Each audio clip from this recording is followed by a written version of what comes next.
ఆంధ్రప్రదేశ్ రాజధాని అమరావతి అభివృద్ధి పదంలో దూసుకెళ్తూ ఉంటే ఆర్ఫై బ్రేక్ వేస్తోంది అనేటువంటి వార్త ఇప్పుడు సోషల్ మీడియాలో చక్కర్లు కొడుతున్న నేపథ్యంలో అసలు ఆర్ఫై ఎలా బ్రేక్ వేస్తోంది, ఈ ఆర్ఫైలు ఏంటనేది మనం విశ్లేషణ చేసుకునేటువంటి ప్రయత్నం చేద్దాం. ప్రస్తుతం మనతో పాటు ఉన్నారు ప్రముఖ రాజకీయ విశ్లేషకులు, ప్రముఖ సీనియర్ జర్నలిస్ట్ సిఎస్ రావు గారు. సార్తో మాట్లాడదాం.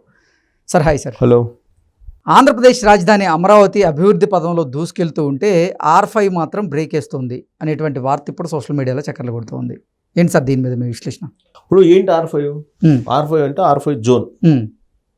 ఈ ఆర్ఫై జోన్కు సంబంధించినటువంటిది ఒకదాన్ని క్రియేట్ చేశారు జగన్మోహన్ రెడ్డి గారు ముఖ్యమంత్రిగా ఉన్నటువంటి రోజుల్లో. అక్కడ ఏం చేశారు ఆయన?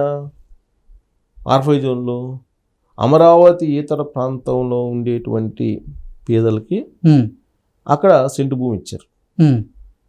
సెంటు భూమి ఇచ్చి అక్కడ ఇల్లు నిర్మించాలి అనేటువంటి ఒక ప్రయత్నం చేశారు. ఆ ప్రయత్నం చేసినటువంటి క్రమంలో దాదాపు 50,000 మందికి ఏమో ఆర్ఫై జోన్లో ఈ 1 సెంటు స్థలం ఇచ్చేసి దాంట్లో ఇల్లు కట్టించేటువంటి కార్యక్రమానికి శ్రీకారం చుట్టారు జగన్మోహన్ రెడ్డి గారు. ఆ కార్యక్రమానికి జగన్మోహన్ రెడ్డి గారు శ్రీకారం చుట్టినటువంటి రోజున మరిచిపోలేనటువంటి ఒక దృశ్యం కళ్ళెదుట కనిపిస్తూ ఉంటుంది అందరికీ. ఏంటంటే అమరావతి ఆర్ఫై జోన్కి రావడానికి జగన్మోహన్ రెడ్డి గారు తాడేపల్లి నుంచి తన ఇంటి దగ్గర నుంచి హెలికాప్టర్లో వచ్చారు. అక్కడికి ఇక్కడికి 5 కిలోమీటర్లు ఉంటుంది. ఈ 5 కిలోమీటర్లకు కూడా హెలికాప్టర్లో వచ్చారు. అది పెద్ద న్యూస్ అప్పట్లో. ప్లస్ ఇంకోటి ఏంటంటే కింద భారీ సెక్యూరిటీ ఏర్పాటు చేశారు. పైన హెలికాప్టర్లు 5 కిలోమీటర్లు వస్తే ఆయన ఈ 5 కిలోమీటర్లు వచ్చిన దానికి కింద సెక్యూరిటీని బాగా ఏర్పాటు చేసి మొత్తం బందోబస్తు చేసి ట్రాఫిక్ మొత్తాన్ని స్తంభింపజేశారు. ఇది పెద్ద హైలైట్ పాయింట్. ఈ ఆర్ఫై జోన్కు సెంటు స్థలం ఇచ్చేటువంటి కార్యక్రమానికి జగన్మోహన్ రెడ్డి గారు ఆ రోజు చేసినటువంటి మొత్తం ఏర్పాట్లు అవి. సో ఈ ఆర్ఫై జోను ఆల్రెడీ పేదలకు ఇచ్చారు కాబట్టి ఈ పేదల నుంచి మళ్ళీ అమరావతిలో ఆ భూములు తీసుకోవడం అనేది ఈ ప్రభుత్వానికి సాధ్యమా? ఈ ప్రభుత్వానికి సాధ్యమా అంటే ఇది లీగల్గా ఇష్యూ. ఇది ఆర్ఫై జోన్లో ఉన్నటువంటి భూములు మళ్ళీ వెనక్కి తీసేసుకుంటేనేమో పేదల భూములు వెనక్కి తీసేసుకున్నారని చెప్పి వైఎస్ఆర్ కాంగ్రెస్ పార్టీ ప్రచారం చేస్తుంది.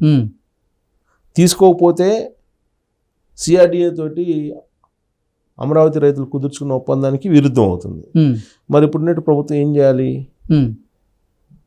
వెనక్కి తీసుకోవాలా? ఎందుకు పేదలకు వేరే చోట స్థలాలు కేటాయించి ఆ ఆర్ఫై జోన్లు కూడా ప్రభుత్వం కలుపుకుంటే అయిపోద్ది కదా అని ఆలోచన చేస్తున్నారు.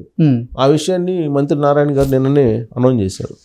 ఆర్ఫై జోన్లో ఎవరికైతే భూములు ఇచ్చారు జగన్మోహన్ రెడ్డి గారు అప్పట్లో వాళ్ళందరికీ కూడా వేరే ప్రాంతంలో ఎన్టీఆర్ జిల్లాలో ఏర్పాట్లు ఇస్తాం వాళ్ళకి అని చెప్పి అనౌన్స్ చేశారు. కానీ లీగల్గా ఇప్పుడు వైఎస్ఆర్ కాంగ్రెస్ పార్టీ వాళ్ళు అమరావతి ప్రాజెక్టు ముందుకు పోనీయకుండా ఉండేలాగా ప్రయత్నం చేస్తున్నారు. రకరకాల ప్రయత్నాలు చేస్తున్నారు. దాంట్లో భాగంగా జగన్మోహన్ రెడ్డి గారు ఏం చేశారు? హైకోర్టు ఇచ్చినటువంటి తీర్పుని సవాల్ చేస్తూ అప్పట్లో ముఖ్యమంత్రి హోదాలో ఆయన గవర్నమెంట్ సుప్రీంకోర్టులో పిటిషన్ వేశారు. అది ఇప్పుడు సుప్రీంకోర్టులో ఉంది. సుప్రీంకోర్టులో ఈ హైకోర్టు ఇచ్చినటువంటి తీర్పు మీద క్లియరెన్స్ వచ్చేంత వరకు కూడా అమరావతి ఆంధ్రప్రదేశ్ రాజధాని అని చెప్పి గెజిట్ రావడానికి కూడా అవకాశం లేదు. అందుకే కేంద్ర ప్రభుత్వం ఇవాళకి కూడా ఆంధ్రప్రదేశ్ రాజధాని అమరావతి అని చెప్పి అఫీషియల్గా చెప్పట్లా. బీజేపీ వాళ్ళు చెప్తున్నారు నాయకులు. కానీ అఫీషియల్గా గెజిట్ వచ్చేంత వరకు కూడా దాన్ని అమరావతి రాజధాని ఆంధ్రప్రదేశ్ రాజధాని అని చెప్పి ఎలా అనగలం? ప్రయత్నం చేస్తున్నారు. ఇప్పుడు ప్రభుత్వం ప్రయత్నం చేస్తుంది. మేము ప్రయత్నం చేస్తాం. ఖచ్చితంగా కూటమి ప్రభుత్వం అక్కడ ఇక్కడ ఉంది, డబుల్ ఇంజిన్ సర్కార్ ఉంది, ఖచ్చితంగా గెజెట్ తీసుకొస్తామని చెప్తున్నారు. తీసుకురావచ్చు కూడా, తీసుకురావడానికి అనుకూలమైనటువంటి వాతావరణం కూడా ఉంది. కానీ నీకు సుప్రీంకోర్టు పరిధిలో ఉన్నప్పుడు నీ కేంద్ర ప్రభుత్వం ఎలా ఇస్తుంది? ఇచ్చే అవకాశం లేదు కదా. ఒకవేళ ఇచ్చినప్పటికీ కూడా అది సుప్రీంకోర్టు పరిధిలో ఉంది కాబట్టి దాన్ని ధిక్కరించినట్టు అవుతుంది. అందుకే ఆచితూచి అడుగులు వేస్తుంది కేంద్ర ప్రభుత్వం. సరిగ్గా ఇలాంటి పరిస్థితి వస్తుందని ముందే జగన్మోహన్ రెడ్డి గారు ఎక్స్పెక్ట్ చేశారు. అందుకే ఆ రోజు ఆయన దాన్ని సవాల్ చేస్తూ సుప్రీంకోర్టుకి పిటిషన్ వేశారు. ఈ లోపల ఆర్ఫై జోన్ని క్రియేట్ చేశారు. అప్పుడు ఆర్ఫై జోన్ని క్రియేట్ చేసి పేదలకు అందరికి కూడా సెంటు భూమి అక్కడ ఇచ్చారు. సో అక్కడ ఇచ్చినటువంటి పేదలు 50,000 మంది సుమారుగా ఉన్నారు. వాళ్ళందరి చేత ఇప్పుడు మళ్ళీ పిటిషన్ వేయించేటువంటి అవకాశం. ఒకవేళ ఆర్ఫై జోన్ని మేము రద్దు చేస్తున్నాము, ఆర్ఫై జోన్ సంబంధించినటువంటి ఎవరైతే లబ్ధిదారులు ఉన్నారో వాళ్ళందరూ భూములు మేము మళ్ళీ వెనక్కి తీసేసుకున్నాం, వాళ్ళకి వేరే చోట ఇస్తామని అంటే అందరూ ఒప్పుకోవచ్చు, నిరాకరించవచ్చు, ఒప్పుకోవచ్చు కొంతమంది. ఇప్పటికైతే అందరూ అంగీకరిస్తున్నారని చెప్పి తెలుస్తుంది. ఎందుకంటే ముందు నుంచి కూడా తెలుగుదేశం పార్టీ ప్రతిపక్షంలో ఉన్నప్పుడు కూడా చెప్పింది, మేము అధికారంలోకి వస్తే R5 జోన్లో మేము దాన్ని అమరావతి CRDA తోటి రైతులతో కుదుర్చుకున్న ఒప్పందం ప్రకారమే, మాస్టర్ ప్లాన్ ప్రకారమే మొత్తం రాజధాని నిర్మాణం జరుగుతుంది. ఈ R5 జోన్లో అక్కడ వాళ్ళు ఉండటానికి లేదు, అది చెల్లదు, చట్ట ప్రకారం కూడా చెల్లదు అని చెప్పారు. ఎందుకంటే రైతుల దగ్గర నుంచి భూములు తీసుకున్నారు. రైతులు దేనికోసం ఇచ్చారు భూములు? అమరావతి రాజధాని కోసం ఇచ్చారు.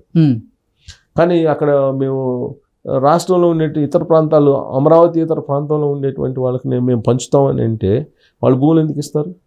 ఇవ్వరు కదా. ఆ రోజు స్వచ్ఛందంగా వచ్చి ఎందుకు ఇచ్చారు? రాజధాని నిర్మాణం జరుగుతుంది, దానివల్ల మేలు జరుగుతుంది అనే ఉద్దేశంతో వాళ్ళు ఇచ్చారు. ఆ మేరకు CRDA కూడా ఒప్పందం చేసుకుంది. ఆ CRDA ఒప్పందంలో కూడా అదే ఉంది. అలా కాకుండా ఒప్పందానికి విరుద్ధంగా నువ్వు R5 జోన్లో నేను పేదలకు ఇస్తాను అని చెప్పి నువ్వు ఎప్పుడైతే మాస్టర్ ప్లాన్ డివైడ్ చేయాలనుకుంటున్నావో అప్పుడే అక్కడ రైతులు రివర్స్ అయ్యారు. సో కాబట్టి ఇప్పుడు వాళ్ళని R5 జోన్ నుంచి తరలించి వాళ్ళకి ఇచ్చినటువంటి పట్టాలను రద్దు చేసేసి అక్కడ మాస్టర్ ప్లాన్ ప్రకారం అమరావతి నిర్మాణం చేపడతామని చెప్పి నారాయణ గారు అన్నారు. ఇప్పటికే అమరావతికి సంబంధించినటువంటి పనులు చాలా శరవేగంగా జరుగుతున్నాయి. ఆల్రెడీ నీకు జంగిల్ క్లియరెన్స్ అయిపోయింది. 20,000 కోట్ల రూపాయలు సుమారుగా టెండర్లు కూడా ఫైనల్ అయిపోయినాయి. మిగతా 40,000 కోట్ల రూపాయలకు సంబంధించిన టెండర్లు కూడా డిసెంబర్ ఎండింగ్ నాటికి 3వ వారం నాటికి అయిపోయే అవకాశం ఉంది. అంటే ఇంకొక వారం రోజుల్లో అన్నీ అయిపోతాయి. సుమారుగా 60,000 కోట్ల రూపాయల విలువైనటువంటి పనులకు టెండర్లు కూడా అయిపోయినాయి.